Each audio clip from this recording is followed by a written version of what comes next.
What's up? It's your girl Bondi Blue and I'm back for another Houston beauty review. This is the season finale, I think. First of all, let me just say, while I was live tweeting for the show like I often so, Corey tweeted me and told me that, you know, he was, on it, and he was an experienced student, and, he was on that fashion show shit, just like he was saying in the show. And I simply explained to him that if you are so professional, if you are so on it, then why does your attitude have to be so shitty? Why? That's not professional for your attitude to be shitty. It's not. I know there's some assholes out there that have basically, gotten to a point where they can be assholes to other people, but you're not at that point, because let's not forget, you're still a student. And then he, I told him that, and he was like, don't take his bluntness for being having a bad attitude or whatever. And it's like, first of all, no, raise the hand. I'm blunt, okay? I'm blunt. But there's a time and a place for everything. And if I'm in a school environment and somebody else is put in charge of a project, I'm not about to fight the shit. I'm not going to act stupid with them. I'm going to ask them what they need me to do, because we need to get this shit done so I can go my ass home, okay? So it's annoying for me for you to even throw that blunt word out there, because let's be fucking real, okay? Blunt does not necessarily mean an asshole all the time, okay? Stop that. And you were being an asshole. He was mad this entire fucking episode up until the end. First, he was mad because Miss J put Neil in charge of the little Winter Wonderland fashion show thing. Then he was mad because Mia Ryan was his partner and he had to work with her. And then he was mad because she wanted to cut the wig before they went to the show. And it just was annoying. It was really annoying for him to just be so bitchy all the time. And when he actually got up and left because she wanted to cut the wig, and Miss J was like, why you did that? You should have told me about it. And I'm like, so that's it? That's all he get? She's talking about he think he get away with everything. He does get away with everything, Miss J, because you allow it, lady.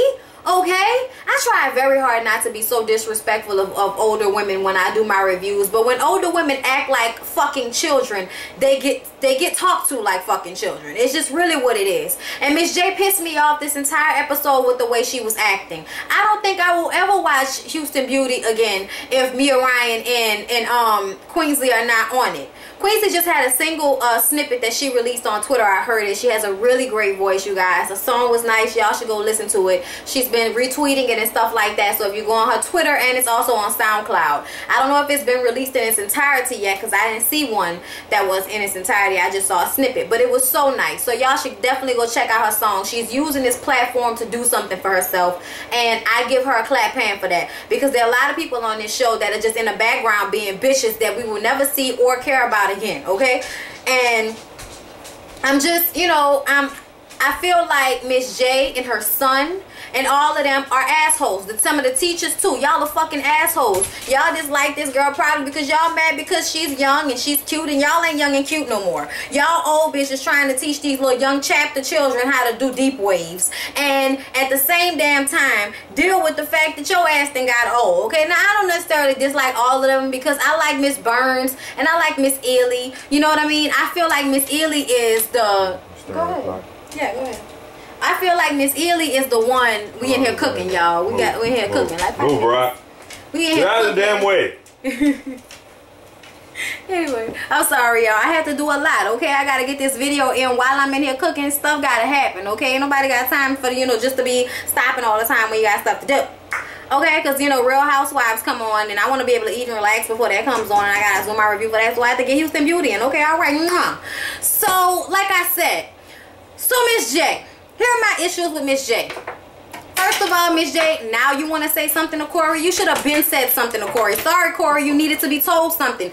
You act like you're above everybody. You act like you run shit. You gonna ask Miss Ely why Mia was back and all of that type of shit. That's not your place. Mind your fucking business. Go do your work, do your hours, and go home. Why are you so interested in what everybody else is doing if you're such a professional? Come on now, don't do me. Don't fucking do me. Because I'm never gonna just down somebody for no fucking reason. That's not my style. If you're doing your thing, I'ma say you're doing your thing. Just like on Black Ink Crew. Duchess has pissed me off, but she's still an awesome tattoo artist. All fucking day. I would never let her tattoo me now because I think she tried to hurt me. But at the same time, the bitch tattoos are still fucking killer, okay? I'm just saying. I know, right? I'm so good at this. Anyway, So it's not like I'm ever gonna just try to be playing somebody all day. That's never my intention. But Corey has a bad fucking attitude, and him and the rest of the fucking crew at Houston Beauty are doing a different show than what we're watching, if you ask me. They think that they're doing this wholesome show where everybody's gonna like them and think Miss J is the mother goose of all of the, you know, little chicklets and shit like that. And that's not what I see. And most of the people who watch me feel the same way that I feel. That Miss J is very childish, and she proved that when Queensley came to support Mia. She didn't want to, by the way. She didn't even want to go, but she went because of her friendship with Mia. And she gets there. First, Miss J is hiding, doesn't want to see her. I don't want this girl here. Oh, I don't want her here. Why is she here? Then her stupid ass, thick ass son gonna stand in front of the door so she can't see the rehearsal. And I'm just like, what the fuck is wrong with you people? This is a public event, and you gonna tell me you gonna run her out of this damn fashion show because y'all got a problem with her for whatever dumbass reason that no one can explain, because she didn't curse you out, and she stopped coming to your school because she got tired of being picked on for no fucking reason by the students and the faculty. Because if y'all were doing what y'all was supposed to be doing, Miss J, the way Neil read your ass about y'all miscommunication having ass motherfuckers, and y'all are some really, y'all have bad communication around that. He was absolutely right. Now, I did not like the way Neil went off on her, because I don't like that calling, you know, grown-ass woman girl and all that, because I feel like you trying to demean them. And as a little young white boy, you need to show the most respect that you could possibly show, because we're going to always feel like you trying to, you know, you trying to act like you better than somebody because you're a white boy and it's an old black lady, so you don't have to show her no respect. I'm going to always feel like that first. Regardless of the fact that I can't stand Miss J, I was still, something in me was totally fucking annoyed by the way he handled Miss J when they had their little talk. Now, I still feel like she was wrong because he was trying to go outside and talk to her about being late. He still went to the venue and started setting up and everything, even though he was late, but he should have answered his phone. He should have answered his phone and said he was going to be late and told him he was at the venue and he was taking care of stuff at the venue. He should have said that, but he didn't. So that made him an amateur, okay? That made him an amateur. Him not being able to deal with his emotions in a better way made him an amateur, because he flipped the fuck out as soon as she started talking to him. But at the same time, Miss J, there's a way to do things. You didn't have to talk to him in front of everybody like that. You could have took him out into the hallway and talked to him. You didn't have to, man. You could have waited until after the show, really, because he was already obviously nervous. So why not just wait until the end of the show? Why? I didn't understand that. But she apologized and said that she came at him wrong about it. And, you know, great. I'm glad that happened. But the way her and her son act with Queensley at that goddamn hair show, y'all, okay? Y'all. If I was Queensley mama, I'd have been like, oh no, this old bitch doing too much. It's one thing for my daughter to be being her, you know, outlandish self, and you having a problem with that. That's one thing. But for you to be in this bitch just acting like a messy ass old lady, acting just like Candy Mama, I can't with you. Okay? I can't with you. I cannot. I won't, madam. I will not. So I don't know if I will be continuing to watch Houston Beauty, because I don't like the people who run Houston Beauty, okay? Sorry for ya, alright? I'm so sorry. But I would like to see Mia and Queensley do something else. And for the hair show, they didn't win, and I knew they wasn't going to win because that other school was better. The other school had cuter hairstyles. I'm sorry. Some of them hairstyles were like, what the fuck is that got to do? Like that red shit. What did that have to do with a Winter Wonderland? Like, that shit wasn't even neat looking, if you ask me. Like, the work was subpar, so they didn't deserve to win, if you ask me. But I did think Mia looked very cute. I did. I don't know what the fuck was going on with gray shit. Gray shit might have been the neatest hairstyle. But at the same time, it was like, what's happening here? What is this? And also, why would y'all give Mia this little bitty short haircut for a Winter Wonderland? That should have been some long, like light blue, you know, like, you know, with the spray on it and shit. That should have been some long, like luxurious shit. We talking about Winter Wonderland. Like, that shit should have been like all here. If she was coming in as the Ice Queen, she should have came in that bitch like with the blue shit everywhere, like looking cold and shit around the eyes, but still having like fabulous hair. Okay, like, I don't know what y'all was doing with that, but whatever. I'm just saying. I'm gonna give my opinion. It's, you know, whatever you want to do. If you got a problem with it, it's on you. Anyway, Just saying. Then let's get to Grace, okay? Last but not least, Grace. Grace was so happy that Mia and Queensley were not on the show together anymore because she finally got to sob and cry about her so-called issues. Now, it's already been put out there by some lady that she's full of shit and that her storyline is made up and that she, you know, does live with her parents. And if that's the case, which I do believe that is the case, go sit down. Go sit down. That's so unnecessary. If you would just be yourself and come on this show doing the best you can to do what you're trying to do, then you will probably make a name for yourself, because it's just all about personality when you on a reality show. You making up a fake ass storyline defeated the whole purpose of this show. It really did. It was so fucking dumb for you to sit up there and act like you were living pillar to post, living in dirty ass motels while your sister over there living in that nice ass townhouse. You full of shit.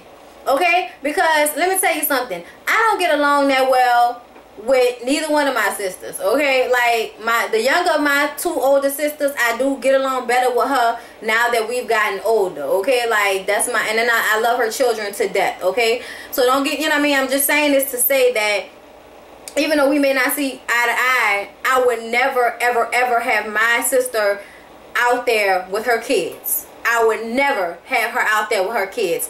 I don't give a fuck if I live in a pillbox apartment. We gonna work it out. We gonna get a day bed in this bitch. We gonna get a pull-out couch, a cot. We gonna do whatever the shit we gotta do. We gonna take time, you know, turns in the bathroom. You know what I mean? Like whatever we need to do to make it work before I let my sister be living out on the street without a real place to lay her head where she could feel safe and she could feel, you know, like she's around clean surroundings and all, they feel comfortable. You're out of your fucking mind for even putting that out there like that, because it made you and your whole family look stupid. It really did. You stupid for putting that out there, okay? Like, as your older sister, I was looking at her like, bitch, why would you, you know what I mean? Like, that made me know that it's a lie, because it's like, why would you have your sister out there with her baby on living in that motel, okay? Why? Grace, go sit your ass down somewhere for that. That's what I gotta say about that. I think I covered everything, you know. I think I did. I didn't go down the line or anything, but I ain't got time for that. They worked on my nerves. Grace's daddy did show up with a fucking earpiece in his ear, and I was like, oh no, that's a good daddy. He got an earpiece in his ear? No, that's a daddy that no, I'm not here for that. I'm not here for that at all. That man didn't even act like he was upset with her for being at beauty school. Like, what? That shit didn't even make sense to me from the beginning. Why would somebody be mad at you for going to get your license to do what you was doing with your sister? That never made any sense to me in the first place. But anyway, y'all, that's my review of Houston Beauty. I don't understand what's wrong with people that be trying to make up storylines like we not gonna be able to tell. Come on now, come on now, come on now, bitch. You ain't Beyonce. You can't pull the wool over my eyes for a whole year and a half, bitch. No, you can't. Okay, no, you cannot. Okay, you cannot pull the wool over my ass like she could. I was just saying, y'all, like, what else is there to fucking talk about in this world right now besides Beyonce? I'm just saying, Real Housewives of Atlanta better give me something to do tonight. They better give me something to work with out this bitch. Because I know goddamn well, if it's boring, I'm not going to do a review. I'm not even going to waste my time. So Candy and her mama better turn it the fuck up. Alright? Anyway, y'all, like, comment, and subscribe. And I'll see you all in my next video. And if you were curious about what I was cooking, I'm cooking chicken, spinach, yellow pepper, mozzarella cheese recipe. Okay, now I know I said I was trying to go vegan, but I can't just stop eating meat right away. I just can't. It's not gonna work. And I'm definitely not gonna stop eating cheese right away. I think this is like a 20 years down the line type of thing I'm working towards. But at least I'm putting more, you know, fruits and vegetables. And if y'all see the inside of my refrigerator, we went to the farmer's market and tore it down Julie Brown, okay? There was a whole bunch of kale and spinach and grapefruit and oranges and strawberries and, you know, it's a galore. You know, sweet potatoes we're gonna juice, you know. So anyway, y'all, thank you for watching my video. Thank you for supporting my channel. I love you all, and I'll see you all in the next one. Peace out.